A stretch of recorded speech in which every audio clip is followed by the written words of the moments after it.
La saison 2 de Shadow and Bone a été publiée cette semaine. L'occasion de découvrir la série d'événements à mi-chemin entre fantasy jeunesse et vol.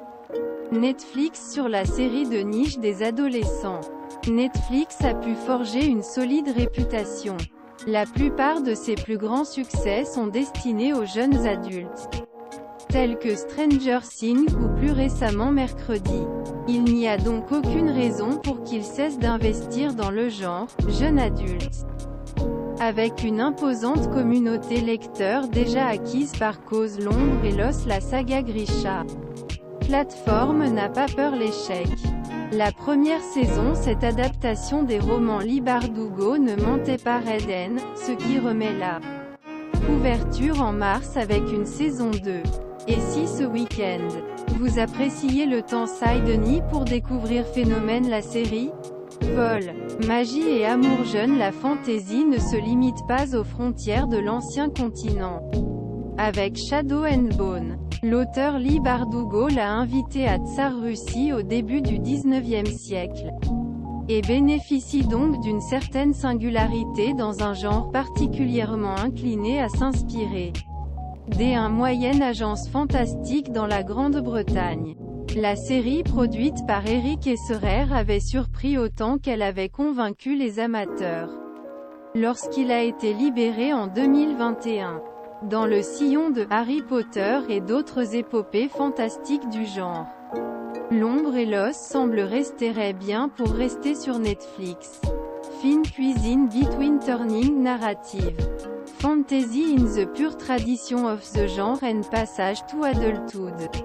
La série raconte l'histoire d'Alina Starkov, un jeune cartographe de la première armée de Ravka qui découvrira immense puissance, pour millénia. Une veille noire a déchiré le territoire et force les différentes nations environnantes pour lutter contre bataille infatigable contre cette obscurité qui détruit tout sur son chemin.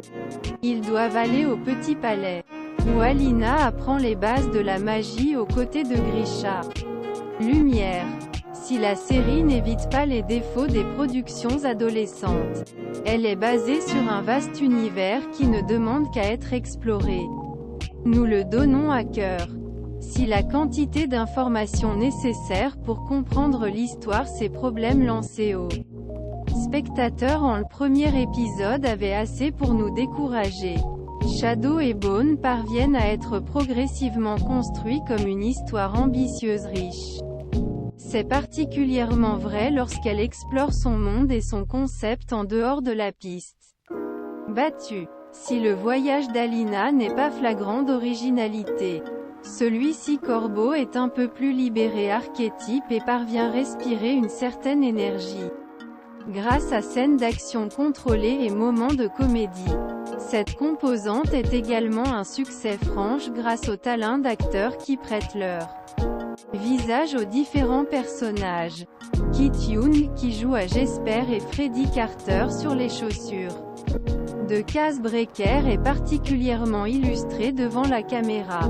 Les fans de Narnia seront sans aucun doute ravis de trouver Ben Barnes dans la peau du général Kirigan.